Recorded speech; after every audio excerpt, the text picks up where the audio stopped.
Muy buenos días, un cordial saludo a mis alumnas de quinto semestre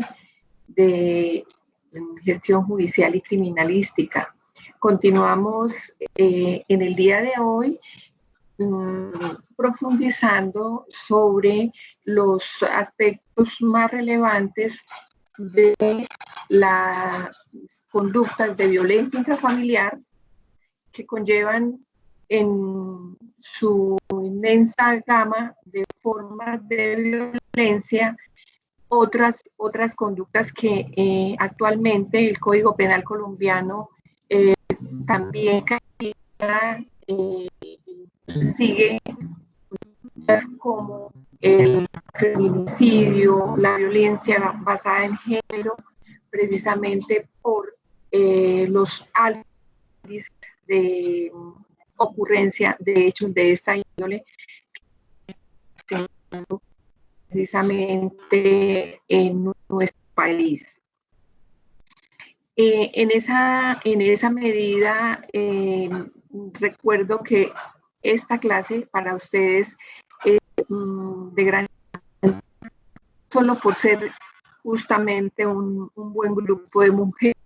Únicamente en este semestre no contamos con ningún varón, cosa que hubiera sido bastante enriquecedora para todas. Sensibilización que desde mi conocimiento debo hacer a ustedes sobre el conocimiento de la importancia también a su vez de los derechos de las personas es grandísima y de alguna manera contribuirá a empoderarlas a ustedes como mujeres, como madres, como esposas, como hermanas, y para la detección oportuna, eficaz desde sus roles sociales, ocupacionales, institucionales, en donde estén desde ahora y más adelante, a donde el destino las lleve en sus trabajos. La importancia de justamente esa detección y su remisión adecuada a las autoridades competentes y a las instituciones que requieran o que deban dar la atención especializada a este tipo de víctimas, reviste en este momento histórico de Colombia también una súper gran importancia, máxime que nos encontramos en confinamiento, en trabajo en casa, y justo hay unos reportes importantes sobre lo que está ocurriendo precisamente en ese sentido. Voy a permitirme compartir pantalla para darles unos datos justamente que corresponden a las tasas de violencia que se vienen presentando en nuestro país.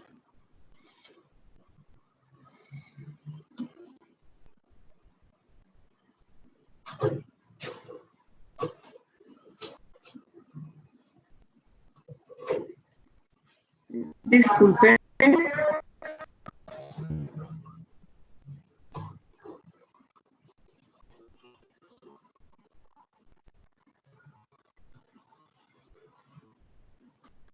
Justamente con ocasión del COVID-19, tenemos en lo que va transcurrido del presente año 37 mujeres asesinadas. En estos días de aislamiento preventivo se han recibido llamadas de auxilio que se han incrementado a lo que venía sucediendo en los periodos anteriores, en un 79%, 578 llamadas, 132 denuncias de violencia intrafamiliar y 55 de violencia sexual. Entonces, es gravísimo lo que está ocurriendo justamente en el tiempo, precisamente porque las madres están confinadas en unos espacios en ocasiones bien pequeños, en donde desde luego las tensiones y el estrés mismo hace que se generen unas explosiones de ira y de intolerancia muchas veces, frente a todas esas características que justamente en la clase pasada exponer ustedes mismas, tomaron sobre los porqués de esto, que siempre ha ocurrido, esto no es este asunto de la violencia de interior del hogar, de pareja, de padres a hijos, de hijos a padres, de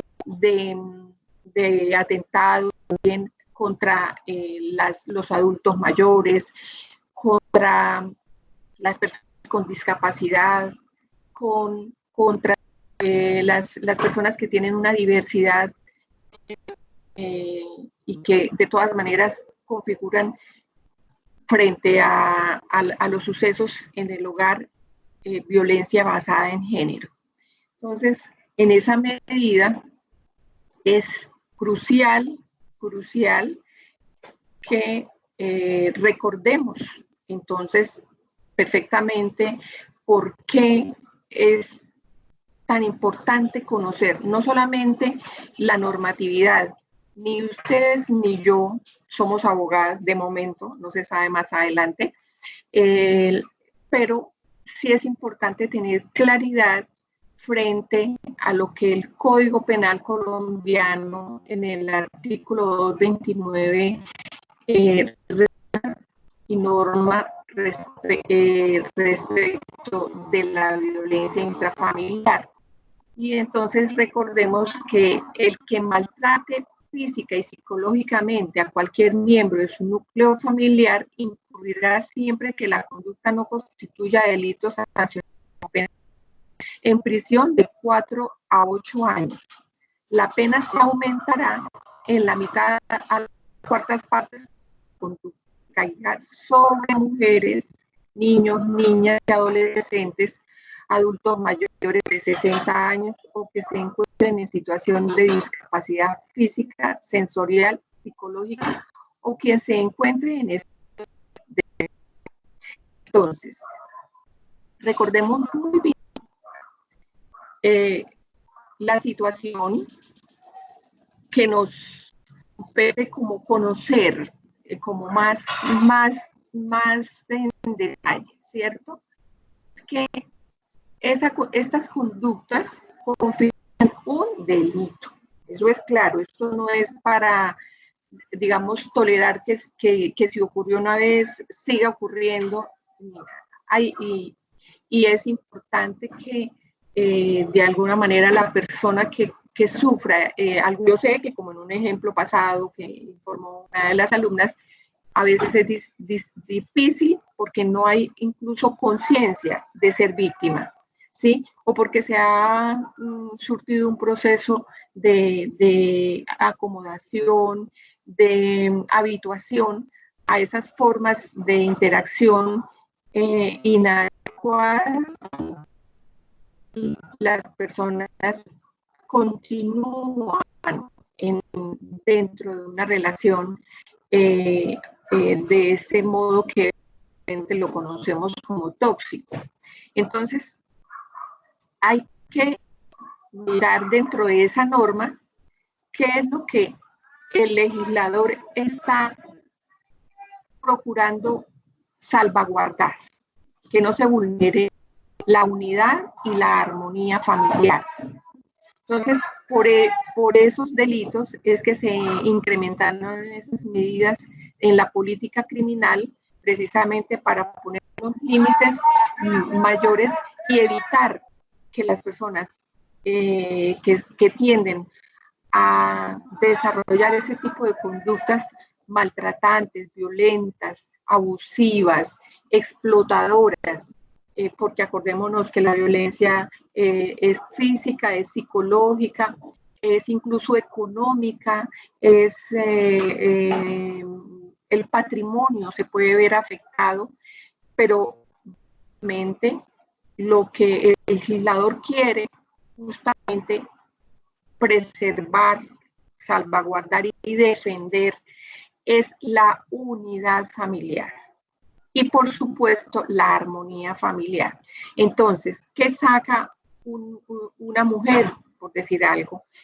en sostener y continuar en una relación abusiva? Si de todas maneras cada día o una vez por semana o en los fines de semana hay una tormenta en su núcleo familiar, hay un despliegue de gritos, de empujones, de ojos morados, de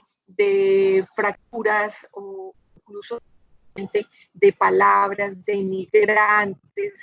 que causan dolor, que disminuyen a la persona en su autoestima, que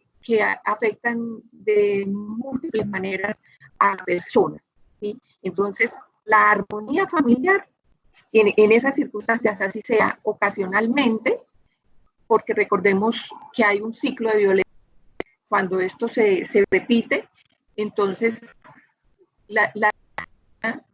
y, por ejemplo, si se trata de una mujer, los hijos están evidenciando esa interacción adecuada.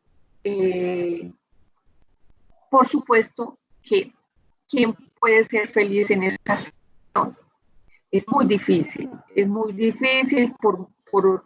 muchas rosas, por mucho perdón, por una luna de miel nueva. Bueno, joyas, lo que sea que le den a un cambio de vivienda, un cambio de entorno, porque a veces se justifica en situaciones externas a su manera de ser, no a su rasgo de personalidad, para pegar ese tipo de comportamiento violento. Entonces, en esa medida, si no se detiene de alguna manera la acción violenta, pues de todas maneras, tarde que esa unidad familiar se va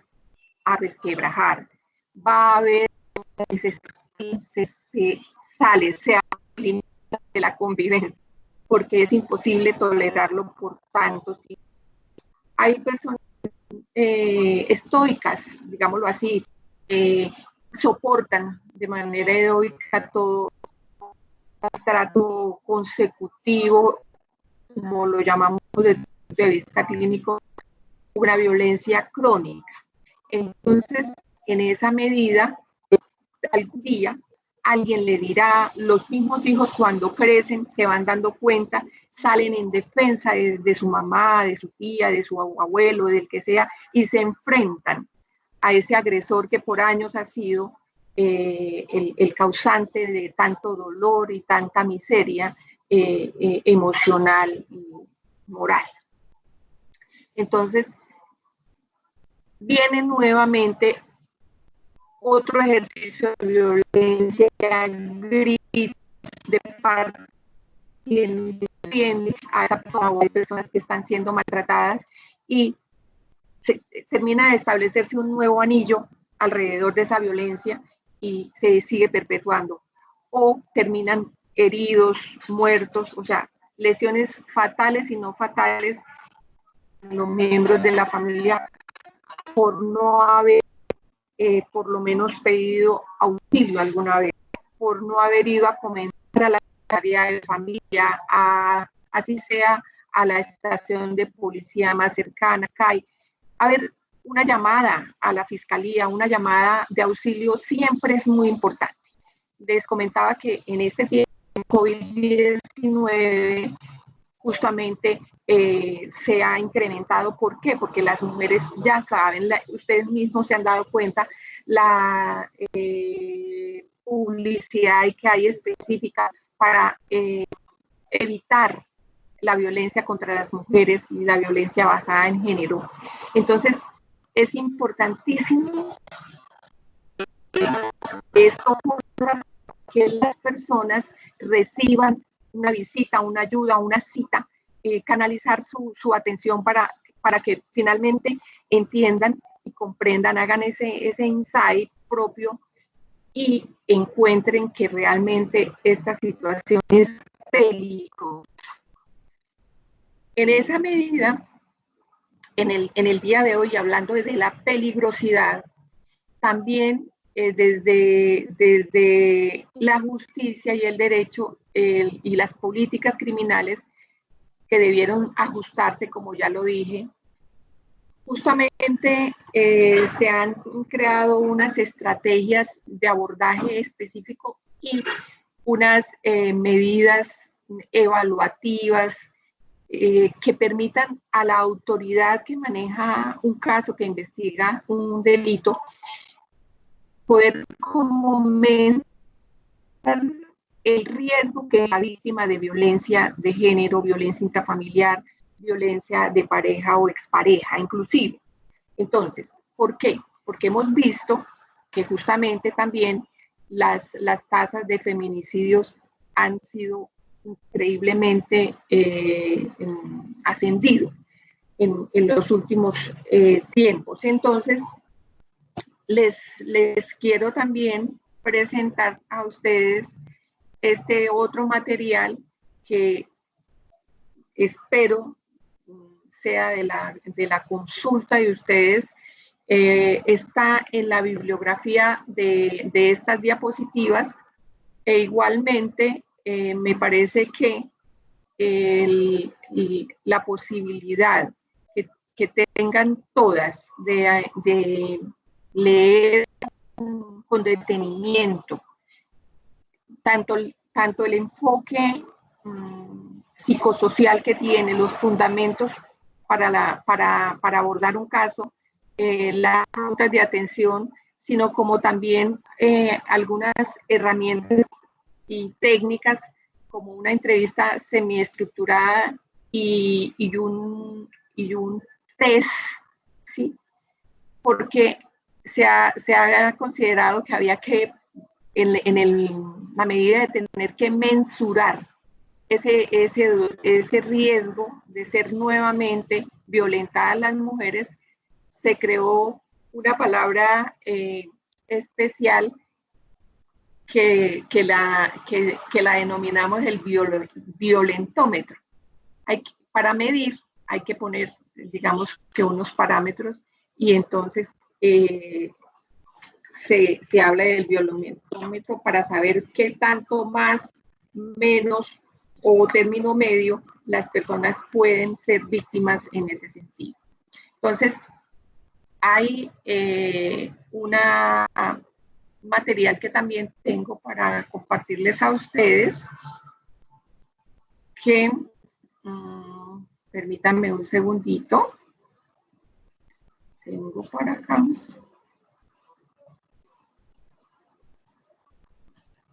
Que es el protocolo de valoración del riesgo de violencia contra las mujeres por parte de su pareja o expareja. Este es un documento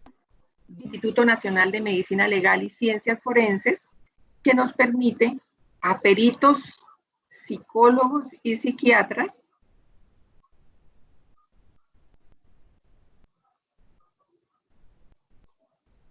evaluar, perdónenme un segundito,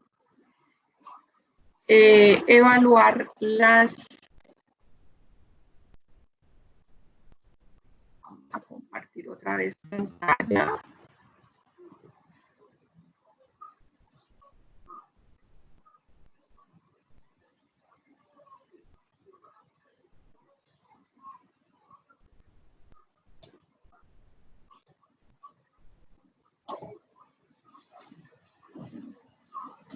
Acá un elemento para compartir.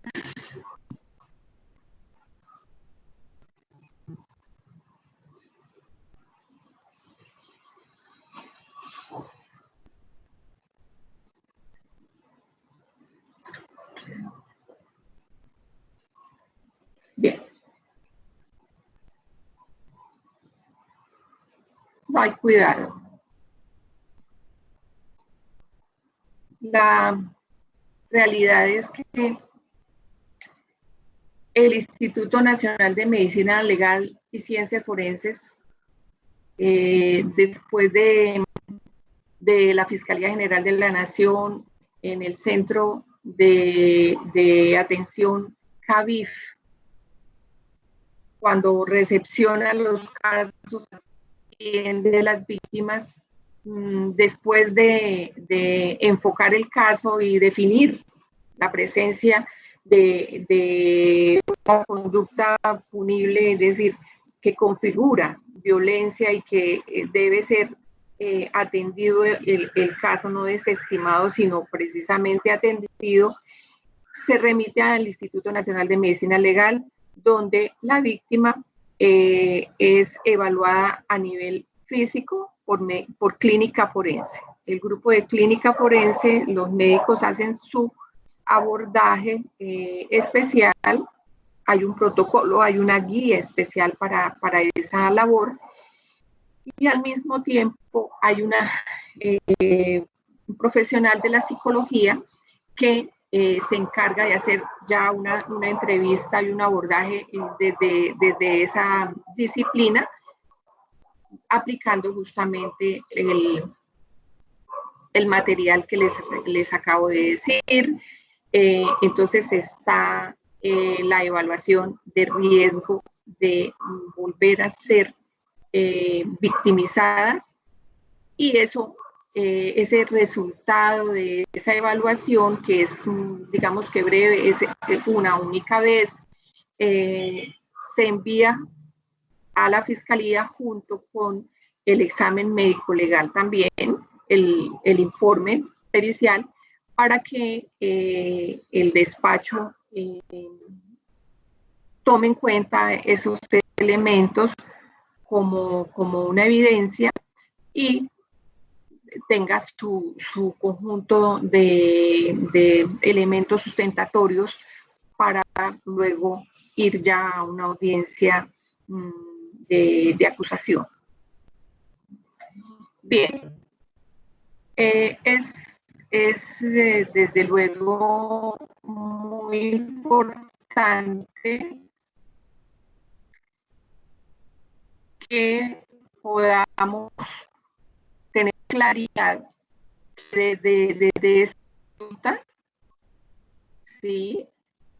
Podamos nosotros tener claridad cómo manejar entonces a víctimas de este tipo de vulneraciones. Consideraciones más importantes en esta situación, cuando ustedes la conozcan, por razones de amistad, por razones de nexos laborales, un compañero o compañera de trabajo, o porque sí es una función que estén cumpliendo ustedes como investigadores judiciales, como técnicos criminalísticos, que cumplan funciones de policía judicial, como les hacía claridad en algunos de los trabajos que enviaron y que ya los revisé. Entonces es importante saber que si ustedes tienen funciones de policía judicial, pueden accionar de un modo mucho más preciso y conforme a lo, digamos, delineado por los protocolos propios del caso. Y pues desde luego toda esa labor va enfocada a establecer, como lo habíamos informado en el abordaje de los delitos sexuales, en establecer el qué, el cómo, el cuándo, o sea, esos interrogantes de investigación judicial que son necesarios esclarecer, poder guiar la investigación. Entonces, en esa medida, con esa, digamos, investidura, pueden ustedes ejercer una tarea mucho más activa, ir un poco más de lo que se podría desde ser sencillamente ustedes en una ocupación, por ejemplo, trabajar en un despacho de abogados, en un compete ser asistentes judiciales y deben canalizar de primera mano a lo mejor una consulta, un llamado, digamos, a esa oficina para pedir ayuda respecto de una situación anómala en términos de las relaciones intrafamiliares, inadecuadas, abusivas, explotadoras. Entonces, en esta medida, ustedes tendrán que hacer, digamos que un trabajo. Es ir a profundizar mucho en el caso, es sencillamente establecer de forma concreta quién está siendo afectado, tomar los datos, qué exactamente es el asunto que pasó y quién lo está dando y desde cuándo, o en una fecha o en varias oportunidades. Entonces, esa situación, esas, digamos, claridades, entonces es con prontitud, con diligencia, informar a su oficina, si están ustedes dependientes, sobre la presencia de esta probable vulneración, porque hasta ahora es una probabilidad. Las personas pueden quejarse de muchas cosas y de que otras personas les distintos daños, en fin, pero no tenemos la verdad revelada en nuestras manos, simplemente es una queja por lo pronto, entonces hay que canalizar esa información y hacerla que llegue justamente a una autoridad judicial que sea la competente para valorar ese dicho, esa información y esa persona o personas que están siendo victimizadas. Y desde luego, mirar dentro de las características del relato qué exactamente ocurrió y también dónde, para poder desplegar una serie de acciones en enlace con otras instituciones. Por ejemplo, si hay menores de edad, si hay niños, niñas o adolescentes, que ellos tienen también sus propios derechos y deberes que tienen los adultos responsables de su protección. Entonces, si se aprecia que hay una, entonces también interviene el Instituto Colombiano de Bienestar Familiar y la Defensoría de Familia para actuar sobre lo que les compete. Y con los adultos entonces está la Fiscalía General de la Nación y todo ese procedimiento que a continuación sigue para garantizar la defensa de los derechos y el respeto a su dignidad como persona. Entonces, allí el personal del equipo interdisciplinario que tiene los conocimientos bien claros sobre este tipo de entonces va a poder explorar si esto que ocurrió es simplemente un evento o si hay un ciclaje, si se ha cronificado, esta conducta ya es de vieja data y en múltiples ocasiones donde se surten esos de acumulación de tensión, de descarga de la violencia física y del arrepentimiento, la fase de la luna de miel, para luego, después de ver nueva acumulación, volver a iniciar otro ciclo de violencia. Ellos también son expertos en saber cada una de esos ciclos de violencia y también conocen todos los antecedentes que hay sobre los perfiles que tiene un hombre violento, las particularidades desde el punto de vista social, cultural, por qué justamente ellos reaccionan o tienen este comportamiento. A la vez, puede también ver los familiares con los que fueron criados y educados y cómo estos se replican al pasar a estadios del desarrollo posteriores en su juventud y en su adultez, para llegar a generar digamos que fenómeno psicosocial que aqueja a las poblaciones, en todas las comunidades, en todos los grupos humanos, se viene presentando en algunos, digamos, países menos, en algunos estratos socioeconómicos menos, pero nadie no se salva. Es decir, esto no tiene distingo, porque eso va en la persona. Hay factores en quien despliega actos de violencia, pero también hay, desde luego, otros extrínsecos, como esos patrones de comportamiento adquiridos, modelados dentro de crianza, su infancia.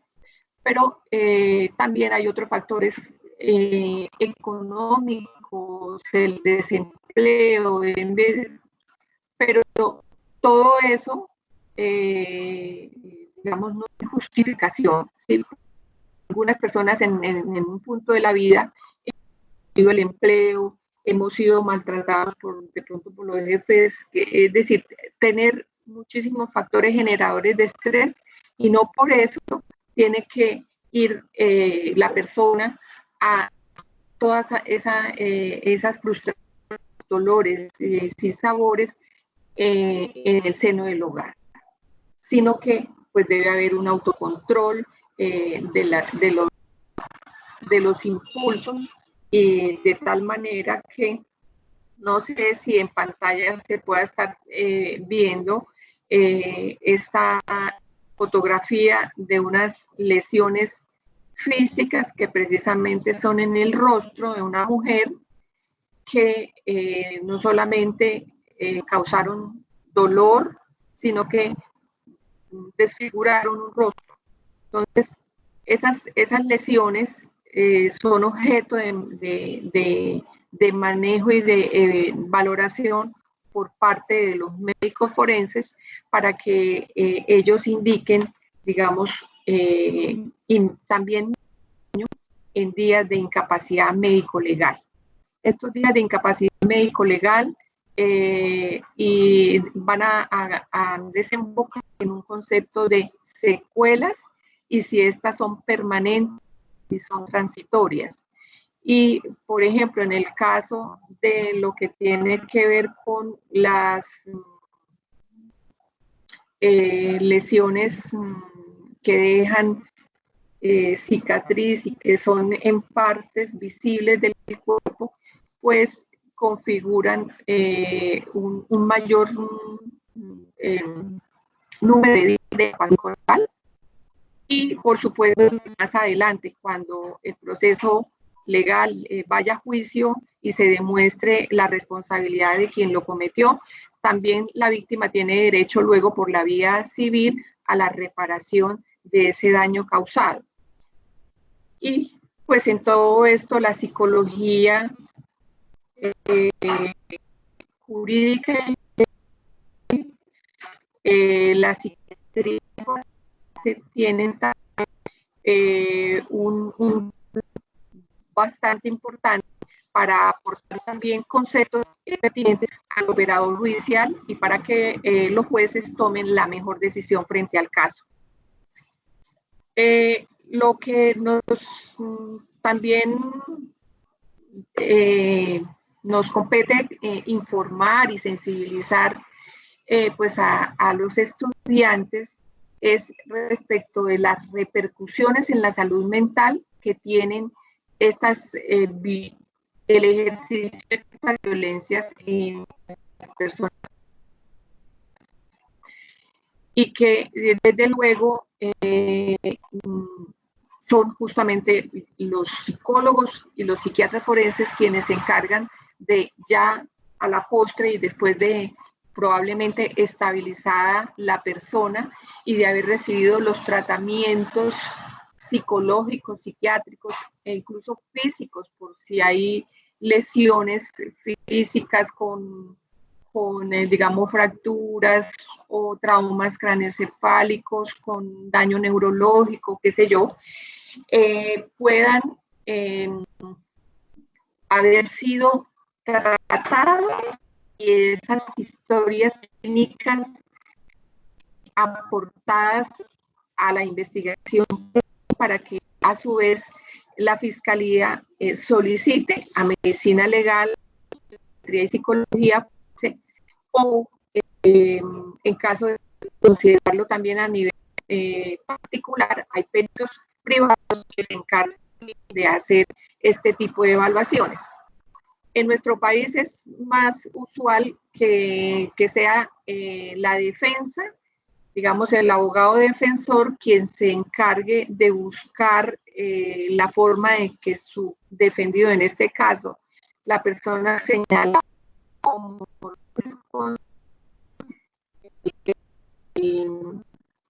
el imputado reciba o sea evaluado por un psicólogo o un psiquiatra forense para demostrar algunas cuestiones que tienen que ver con la insanía mental y con eso lograr, digamos, una pena menor o lograr por algo que se le dé un tratamiento diferente ya como inimputable, en caso de que tenga, por decir algo, una psicopatología que pueda ser demostrada y que el perito la pueda, digamos, llegar a concluir en un informe pericial. Entonces, es más dable en Colombia que las víctimas sean, digamos, evaluadas por los entes